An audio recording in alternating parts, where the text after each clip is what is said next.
Hollie Hughes joins us.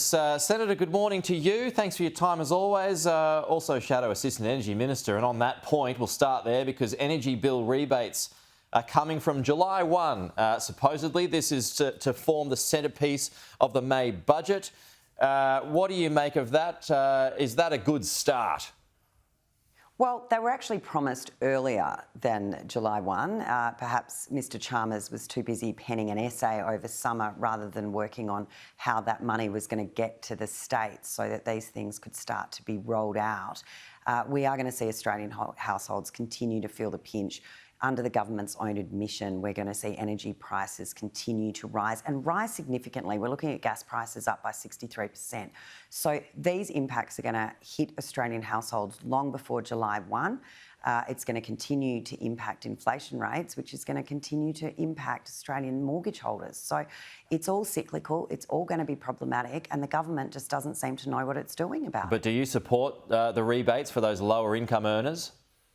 Well, we don't really know what they even look like yet, so I'll wait until I see what they're actually proposing that they're going to do, because it is going to be state by state as well. So it's going to impact households. It's also impacting small business holders, and it's a lot of those small businesses that employ a significant portion. The majority of Australians work for a small business, and those businesses are struggling already, and I'm not sure they're proposing any relief for them, which is then problematic whether those businesses can keep their doors open. Would you have any concerns that any kind of help in that regard would add to inflation?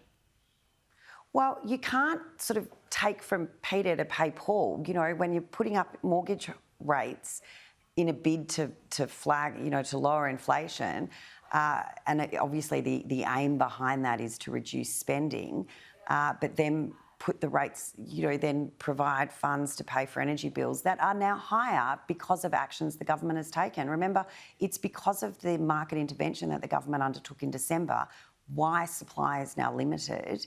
And the thing is, though, Peter, these supply issues, they look like they could have impacts now going on for decades, because we're seeing investment go elsewhere. We're seeing projects that would have increased supply into the market no longer going ahead. So I don't think a one-off rebate is going to make much of a difference to many households when you're looking at price increases continuing over a very long period of time. Right. Something better than nothing, though, I suppose. Look, anything's better than nothing, but it's not going to make any difference in the long run and potentially could increase inflationary pressure, which will then mean mortgage holders are paying more, small businesses are paying more on any of their loans and mortgages. So, okay, well, yeah. Well, on that point, Anthony Albanese, he's urged his senior ministers to find savings and avoid big spending measures. What does that say to you about the budget ahead?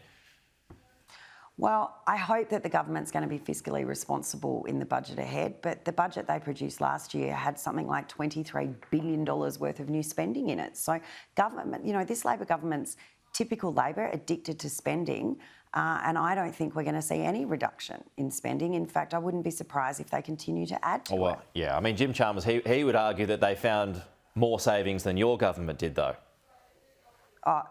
You know what, Peter, I got to tell you, if you sit in the parliament and listen to this Labor government, the pandemic never happened. They absolutely ignore the fact that for the past couple of years we've been living under extraordinary circumstances, but COVID is something that never rears its head when we talk about any of the previous government spending, because in their mind they seem to think it didn't happen. Just a final one here, Michelle Roland.